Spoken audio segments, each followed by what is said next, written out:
यस श्री सिंहदेवी माध्यमिक विद्यालयले सञ्चालनमा ल्याएको मिसन एमएससी अर्थात् स्मृति स्तम्भ तथा मञ्च निर्माण कार्यका लागि हालसम्म लालीगुराँस नगरपालिका पूर्व विद्यार्थी तथा अभिभावक, विद्यार्थी, शिक्षक तथा कर्मचारी, शिक्षाप्रेमी, राजनीतिकर्मी, समाजसेवी, बुद्धिजीवी लगायत सबैले सरसल्लाह, साथ सहयोग, आर्थिक सहयोग गर्दै आइरहनु भएको छ। हालसम्म सहयोग गर्नुहुने सबैलाई धन्यवाद दिन चाहन्छौँ।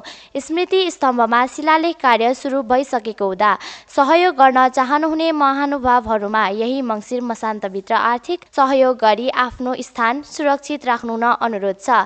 शिलालेखमा हालसम्म विद्यालयलाई रु 5,000 भन्दा माथि सहयोग गर्नुहुने महानुभावहरूको नामावली राखिनेछ। साथै यस कार्यको सफलताको शुभकामना सहित लालीगुराँस नगरपालिका वडा नम्बर 6 बस्नुहुने यस विद्यालयका पूर्व विद्यार्थी तथा अभिभावक आयुष घिमिरे युवराज र उहाँको आमा जनमाया घिमिरेले नगद रु 13,045 स्वर्गीय पिता दिलबहादुर घिमिरेको स्मृतिमा सहयोग गर्नुभएकोमा हार्दिक धन्यवाद व्यक्त गर्न चाहन्छौँ। यस कार्यलाई सम्पन्न गर्न विद्यालयलाई अझै पनि रकमको अपुग भएको हुँदा यहाँहरूको सहयोगको अपेक्षामा छौँ। धन्यवाद।